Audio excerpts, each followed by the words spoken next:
Good morning business breakfast షోకి స్వాగతం. Asian markets ఉదయం మిక్స్డ్గా ట్రేడ్ అవుతున్నాయి, కొంత పాజిటివ్ బయాస్తోనే ట్రేడ్ అవుతున్నాయని చెప్పుకోవచ్చు. యుక్రెయిన్ ప్లేన్ క్రాష్ వంటి జియో పొలిటికల్ కన్సర్న్స్ కొంత సద్దుమణిగాయి. ఫ్రైడే మార్కెట్స్ మనం కోలుకోవడం చూసాం. యుఎస్ మార్కెట్స్ స్ట్రాంగ్గా క్లోజ్ అయ్యాయి ఫ్రైడే రోజు. అలాగే ఇజ్రాయలీ గాజా స్ట్రిప్ పై ఇజ్రాయలీ దాడులను కూడా మార్కెట్స్ ప్రస్తుతానికి పక్కకు పెట్టాయి. ఇక ఎక్కడికక్కడ గ్లోబల్ మార్కెట్స్లో కొంత అడ్జస్ట్మెంట్ కనిపిస్తుంది. లాస్ట్ ఫ్రైడే యూరోపియన్ మార్కెట్స్ కూడా స్ట్రాంగ్గానే క్లోజ్ అయ్యాయి. మన మార్కెట్స్ విషయానికి వస్తే ఫ్రైడే కూడా చూసాం మనం, మార్కెట్స్ పాజిటివ్గా క్లోజ్ అయ్యాయి.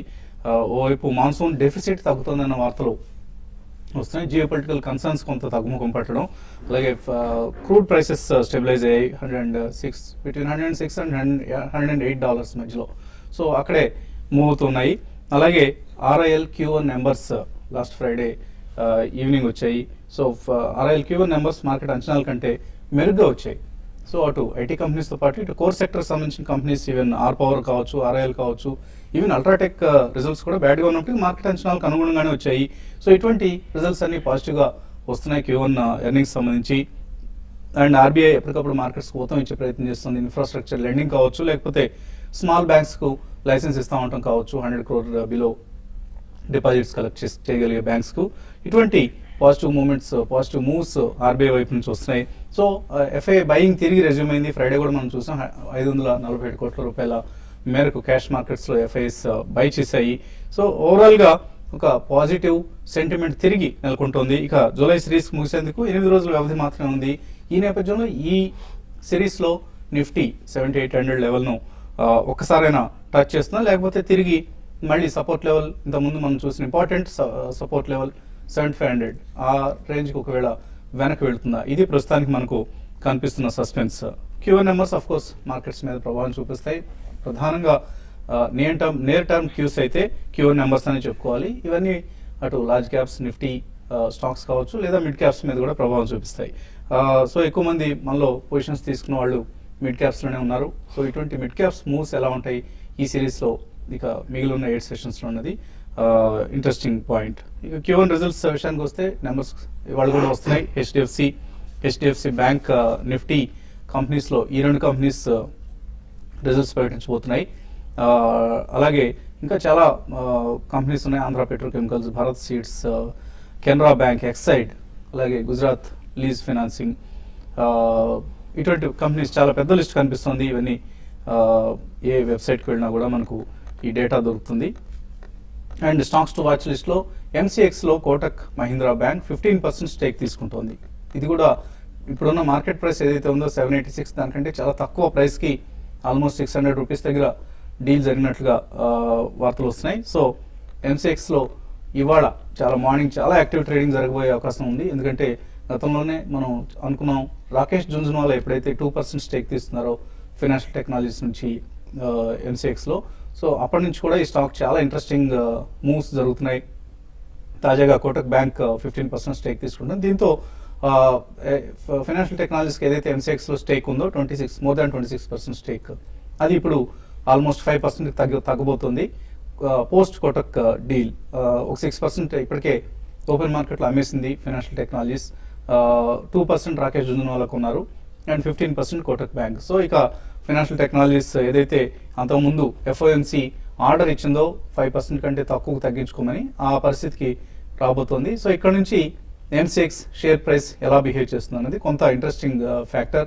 ఎందుకంటే రకరకాల చేంజెస్, ఎక్సెప్ట్ టెక్నాలజీ, మేబీ ఇతర ఫినాన్షియల్లీ చాలా చేంజెస్ జరగబోతున్నాయి MCX సంబంధించి. ఇక మార్కెట్స్ పరిస్థితి గురించి కొంత మాట్లాడేందుకు అనలిస్ట్ సిద్ధంగా ఉన్నారు. సో కొంత పాజిటివ్ సెంటిమెంట్ కనిపిస్తుంది. ఇవాళ SGX నిఫ్టీ మూవ్స్ చూసినా కూడా 30 పాయింట్ల లాభంతో ట్రేడ్ అవుతుంది. సో పాజిటివ్ ఓపెనింగ్ కోసం సిద్ధమవుతున్నట్లు కనిపిస్తుంది. సో Q1 రిజల్ట్స్ కావచ్చు, ఇతరత్ర ఫ్యాక్టర్స్ మార్కెట్స్ ఎలా డ్రైవ్ చేస్తారనుకుంటున్నారు? I think they will be slightly positive only అండి. ఎందుకంటే మనం అమెరికన్ మార్కెట్ స్ట్రాంగ్ గా క్లోజ్ అవ్వడం చూసాం, నెంబర్ 1. నెంబర్ 2, మెయిన్లీ మనకి మాన్సూన్ అనేది కొద్దిగా అడ్వాన్స్ అయింది, దో నాట్ ఫుల్లీ. అది ఒక శుభసూచకం అనే చెప్పాలి. ఆ పరిణామం కూడా పాజిటివ్ నేచర్తోనే మనకి మార్కెట్లో కనిపిస్తుంది.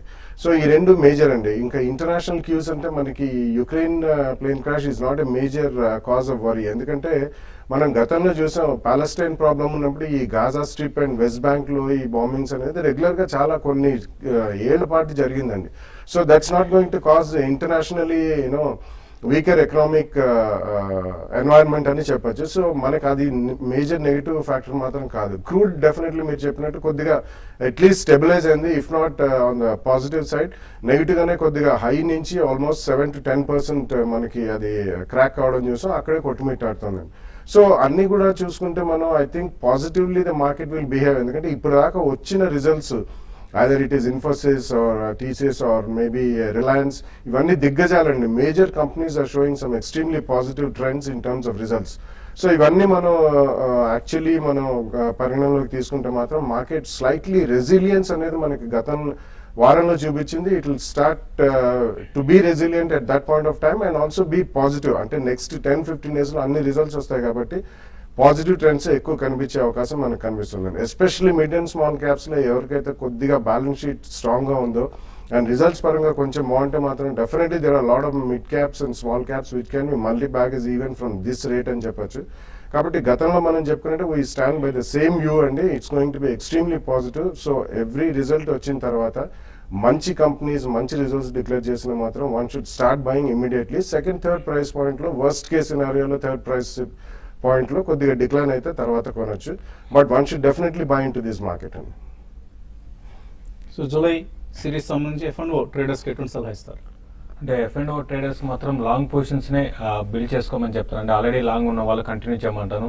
ఎందుకంటే మార్కెట్ బడ్జెట్ తర్వాత ఒక బేరిష్ ట్రెండ్లు మనం చూసాం. తర్వాత ఇమీడియట్గానే ఒక 4-5 డేస్ కంటిన్యూగా బేరిష్ ట్రెండ్ ఉండేది. దాని తర్వాత ఒక అప్ ట్రెండ్కి మార్కెట్ వచ్చింది. అయితే కంటిన్యూగా మార్కెట్ లాస్ట్ 4 ట్రేడింగ్ సెషన్లో కూడా పాజిటివ్లో క్లోజ్ అయింది. మనకి లాస్ట్ ఫ్రైడే కూడా గ్లోబల్ క్యూస్ అంత ఎంకరేజింగ్గా లేకపోయినా కూడా మన మార్కెట్ పాజిటివ్లో క్లోజ్ అయింది. అయితే ఈ రోజు మాత్రం మనకు చూసినట్టు ఒక 20-25 points Nifty gap up open వస్తుంది. అయితే మార్కెట్స్లో స్టాక్ స్పెసిఫిక్ యాక్షన్ అనేది ఉంటుంది. నిఫ్టీ ఇక్కడ నుంచి ఒక 100 పాయింట్స్ 120 పాయింట్స్ ర్యాలీ అయితే ఎక్స్పెక్ట్ చేయలేము. బట్ బాగా రిజల్ట్ అనౌన్స్ చేసిన రిలయన్స్ ఇండస్ట్రీస్ ఈ రోజు చాలా రోజుల వరకు మనకి వీక్గా ఉంది. దాంట్లో ఈ రోజు ఒక అప్ ట్రెండ్ రావచ్చు. 1020 దాకా స్టాక్ రానున్న రోజుల్లో 1020 and 1040 దాకా పెరగవచ్చు. కాబట్టి చిన్న డిప్ వచ్చినప్పుడు రిలయన్స్ ఇండస్ట్రీస్ని బై చేయమంటాను. తర్వాత లాస్ట్ వీక్ మార్కెట్ క్లోజ్ అయిపోయినాక రిలయన్స్ ఇన్ఫ్రా కూడా మంచి రిజల్ట్స్ అనౌన్స్ చేసింది. దాంట్లో కూడా లాంగ్ పొజిషన్స్ని కూడా తీసుకోమని చెప్తాను. అయితే F&Oలో మాత్రం కొన్ని వాటిలో లాంగ్ బిల్డప్ చూసాము. కొన్ని వాటిలో షార్ట్ బిల్డప్ కూడా ఉంది. లైక్ REC, BHEL ఇటువంటి వాటిలో షార్ట్ బిల్డప్ చూసాము. తర్వాత HDIL, తర్వాత అరవింద్లో కూడా షార్ట్స్ ఉన్నాయి. ఏదైనా కూడా లాంగ్ పొజిషన్ తీసుకోవాలి అంటే మాత్రం కొన్ని ఇన్ఫ్రా స్టాక్స్లోనే లాంగ్ బిల్డ్ చేయమని చెప్తాను. తర్వాత ఏషియన్ పెయింట్స్ ఒకటి కొంచెం స్ట్రాంగ్గా ఉంది. తర్వాత టాటా స్టీల్ మాత్రం every dip by and every dip అని మనం చెప్పొచ్చు. బట్ ఈ రోజు మాత్రం కొంచెం టాటా స్టీల్ ప్రాఫిట్ బుకింగ్ రావడానికి అవకాశం ఉంది. తర్వాత ICICI బ్యాంక్ ఒకటి. తర్వాత చాలా రోజుల తర్వాత L&T ఫైనాన్స్లో ఒక యాక్టివిటీ అనేది అప్ ట్రెండ్ అనేది రావచ్చు. కాబట్టి L&T ఫైనాన్స్ని కరెంట్ లెవెల్స్లో బై చేసి అరౌండ్ 70 దగ్గర స్టాప్ లాస్ పెట్టుకోమంటాను.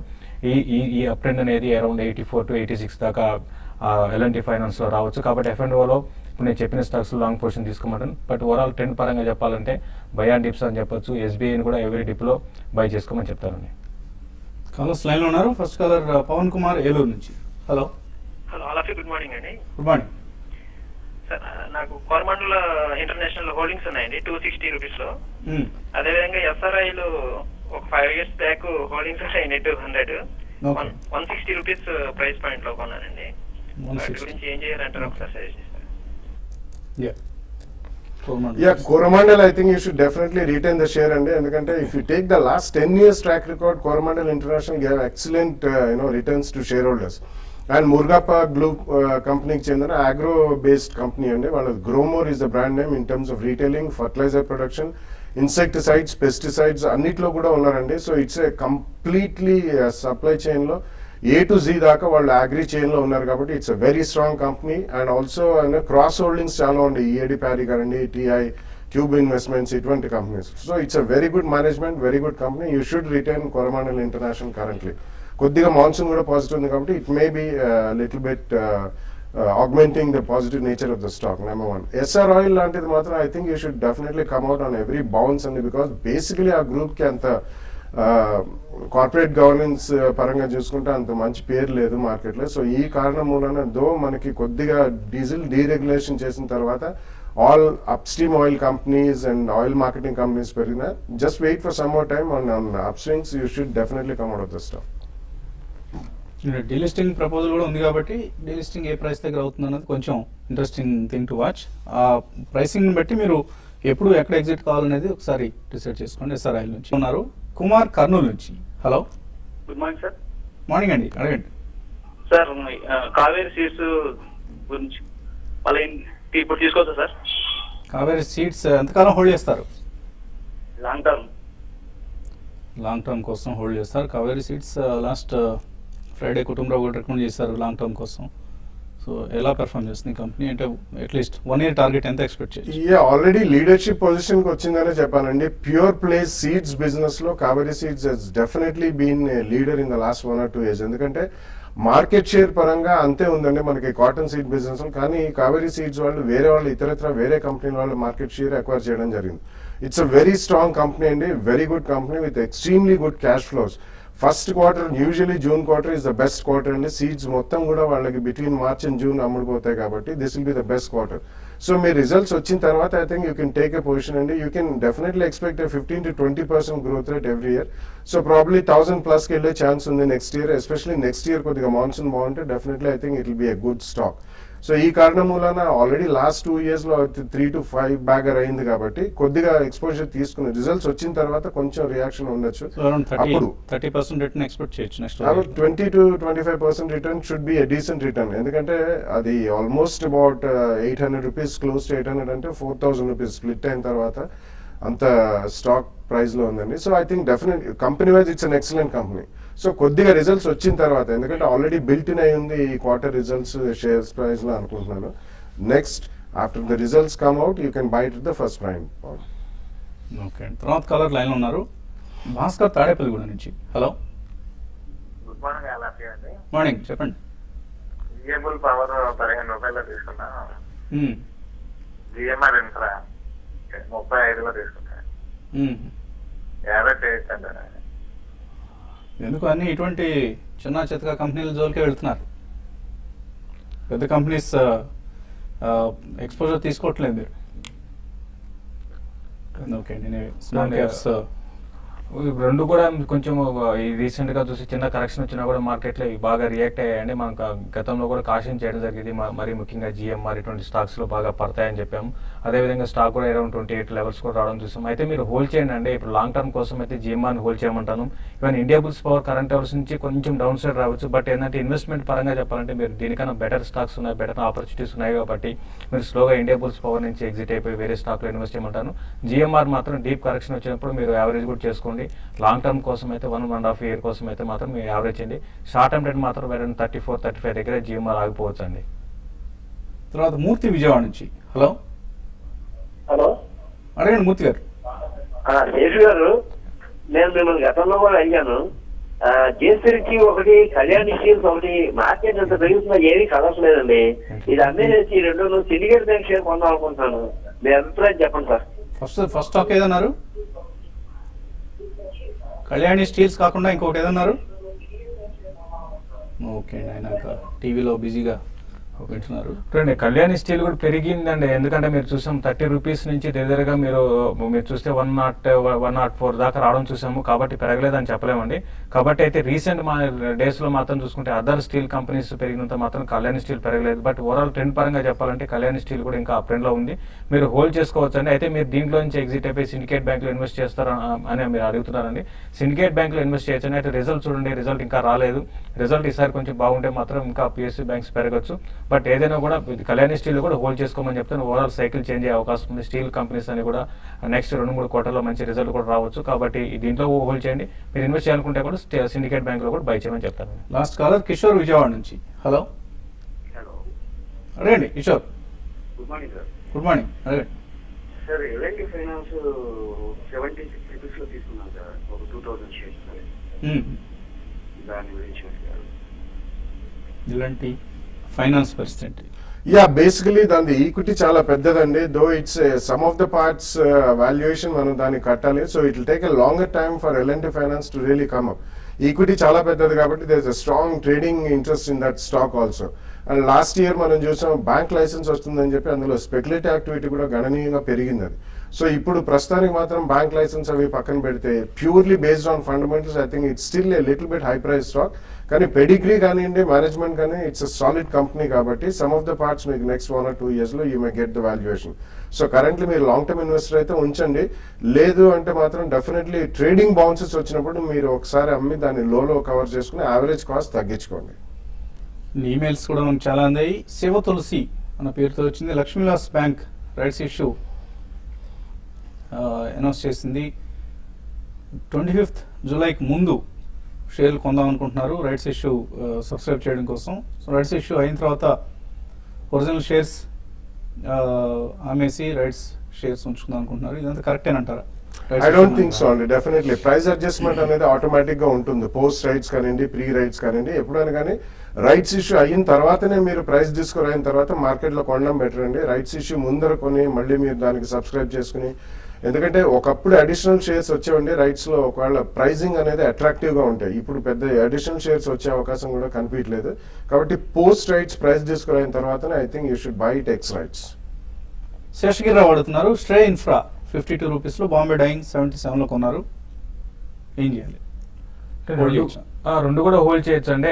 బట్ ఇప్పుడే కొంచెం మిడ్ క్యాప్ స్టాక్స్ లో కూడా అప్రెండ్ ఉంది కాబట్టి రెండు కూడా హోల్డ్ చేయమని చెప్తానండి. టీవీ టుడే, NHPC రామకృష్ణ గారి మేళ మీడియం టర్మ్ కోసం ఎలా ఉంటాయి?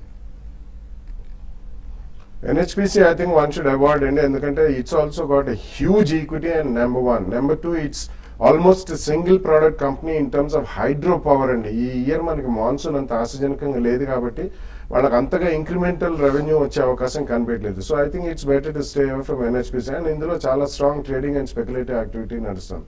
TV today definitely you can buy for decent gain over the next 12 to 18 months అండి. Probably you can get 15-20% return at the current rate. Raja అడుగుతున్నారు. జీటీ ఆఫ్షోర్, బజాజ్ హిందుస్థాన్ ఇవి తీసుకోవచ్చా ఇక్కడ? అంటే బజాజ్ హిందుస్థాన్ అయితే మీరు కరెంట్ లెవెల్స్ లో బై చేయొచ్చండి. జీటీ ఆఫ్షోర్ మాత్రం మీరు కొంచెం అవాయిడ్ చేయండి. స్టాక్ ర్యాలీలో ఉంది, మంచి ర్యాలీ చూసామైతే ఇక్కడ ఇప్పుడు కరెక్షన్ లో మోడ్ లో ఉందండి. కొంచెం డిప్ రావచ్చు, డిప్ వచ్చినప్పుడు బై చేయండి. బజాజ్ హిందుస్థాన్ మాత్రం కరెంట్ లెవెల్స్ లో బై చేసుకోవచ్చు. HCL టెక్నాలజీస్ ఏదైనా బోనస్ షేర్లు ఇష్యూ చేసే అవకాశం ఉందా? రత్నం అడుగుతున్నారు. It's very difficult to guess and we can never know the management's view or management view about the bonus shares. ఇటువంటి స్పెక్యులేట్ మాత్రం చేస్తే it's a strong company. If you want to buy it on dips. DCB I think South Indian Bank అనుకుంటాను, SIB అంటున్నారు. Quarter results ఎలా ఉన్నాయి? రెండు కూడా బెటర్గానే వచ్చాయి. సౌత్ ఇండియన్ బ్యాంక్ ఎస్పెషల్లీ మంచి రిజల్ట్ ప్రకటించింది. యా రిజల్ట్స్ అంటే గత 2 to 3 quarters తో పోల్చుకుంటే ఇట్ వాస్ స్లైట్లీ బెటర్ అండి. And recently they finished a QIP and చాలా strong and long term investors అందులో పొజిషన్ తీసుకున్నారు. So one can definitely buy. Rajasekhar అడుగుతున్నారు. IDFC షార్ట్ టర్మ్ కోసం, అలాగే సిండికేట్ బ్యాంక్, ఈ రెండు షార్ట్ టర్మ్ కోసం తీసుకోవచ్చా? రెండు కూడా షార్ట్ టర్మ్ అప్ ట్రెండ్ లో ఉన్న స్టాక్స్ అండి. IDFC అయితే డెఫినెట్ గా ఇక్కడ నుంచి అరౌండ్ 175-178 లెవెల్ టెస్ట్ చేయొచ్చు. ఈవెన్ సిండికేట్ బ్యాంక్ కూడా మళ్ళీ న్యూ హైస్ కి రావడానికి అవకాశం. రెండు కూడా షార్ట్ టర్మ్ కోసం బై చేయొచ్చు. సుబ్బయ్య అడుగుతున్నారు. Oil India shares present rate లో 3 years కోసం తీసుకోవచ్చా? యా అప్స్ట్రీమ్ ఆయిల్ కంపెనీలో this is one of the strong companies అండి. సో కరెంట్లీ మీరు ఈ ప్రైస్ పాయింట్ లో తీసుకోవచ్చు. కొద్దిగా diesel deregulation and major reforms oil sector లో వచ్చినప్పుడు you can see lot of action in such kind of shares. Mukthevi Rama Nageswara Gopikrishna అడుగుతున్నారు. ఆప్టో సర్క్యూట్స్ 536లో కొన్నారు, ఇప్పుడు 547 ఉంది, ఏం చేయాలి? ఆప్టో సర్క్యూట్ అంటే మీరు షార్ట్ టర్మ్ కోసం అంటే ఆప్టో సర్క్యూట్ ఆ రేట్ లో ఆప్టో సర్క్యూట్స్ మీరు ఏ కంపెనీ గురించి అడగబోయి ఏది రాశారు అన్నది డౌట్ఫుల్ అండి. పెద్ద పేరుతో వచ్చింది ఈమెయిల్ మాత్రం. సిటీ యూనియన్ బ్యాంక్ 60 రూపాయలకు కొన్నారు. తిరుపతి రెడ్డి హోల్డ్ చేయొచ్చా, ప్రాఫిట్ బుక్ చేసుకోవచ్చా? చూడండి short term trend even long term కోసం కూడా మీరు హోల్డ్ చేసుకోవచ్చు అండి. ఉన్నవాట చాలా స్ట్రాంగ్ ఉన్న కంపెనీ అండి, హోల్డ్ చేయమని చెప్తాను. శైలజ అడుగుతున్నారు. ఇండియా టెలికాం షేర్స్లో ఈ బుల్ రన్లో భారతీ కావచ్చు, ఐడియా సెల్యులార్ ఇవి పెర్ఫామ్ చేయటం లేదు. ఏమైనా నెక్స్ట్ సిరీస్లో రీరేట్ చేసే ఉద్దేశం వస్తే నెక్స్ట్ సిరీస్ కోసం కొనుక్కోవచ్చు వీటిని? చూడండి నెక్స్ట్ సిరీస్ ఉద్దేశం అంటే నేనైతే రేంజ్ బౌండ్ ఉండే అవకాశం ఉందండి. మీరు అన్నట్టుగా పార్టిసిపేషన్ పెద్దగా లేదు. నెక్స్ట్ సిరీస్ కాదు, కొంత టైం పట్టచ్చు, 2-3 నెలలు పట్టచ్చు అండి. బట్ టైం బీయింగ్ మాత్రం రేంజ్ బౌండ్ ఉండే అవకాశం ఎక్కువ. ఒక నెల రోజుల్లో పరిస్థితి తారుమారు అయ్యే అవకాశాలు ఏం కనపట్లేదండి. స్పెక్ట్రమ్ ఆక్షన్ తర్వాత ఒక వీటికి సంబంధించి కొంత స్పష్టత వచ్చే అవకాశం ఉంది. Wait for some news about these companies, తర్వాతే ఒక డెసిషన్ తీసుకోండి. ఇంకా చాలా మెయిల్స్ మిగిలిపోయాయి కానీ సమయం కూడా మనకు మించిపోయింది. ఇది వాళ్ళ బిజినెస్ బ్రేక్ఫాస్ట్ మధ్యాహ్నం మళ్ళీ 1:30కు, అలాగే ఇవాళ సాయంత్రం 7 గంటలకు TV5లో ఒక ఆసక్తికరమైన చర్చ జరగబోతోంది. సిమెంట్ సంస్థలకు బిల్డర్స్కు మధ్య నడుస్తున్న ప్రస్తుతం యుద్ధ వాతావరణాన్ని కొంత చల్లబరిచే ఉద్దేశంతో TV5 ఒక ప్రయత్నం చేస్తుంది. ఈ రెండు సంస్థలను, రెండు గ్రూప్స్ను ఒకే వేదికపైకి తీసుకొచ్చి ఈవినింగ్ 7 to 8, సో రెండు సంస్థలను, రెండు గ్రూప్స్ను ఒకే వేదికపైకి తీసుకొచ్చి కొంత ఇద్దరి మధ్య చర్చ జరిగే అవకాశాన్ని కల్పిస్తుంది. సో డోంట్ మిస్ అవుట్, ఇవాళ ఈవినింగ్ 7 to 8 చాలా ఇంట్రెస్టింగ్ డిస్కషన్ జరగబోతుంది between realtors and the cement companies. Keep watching TV5.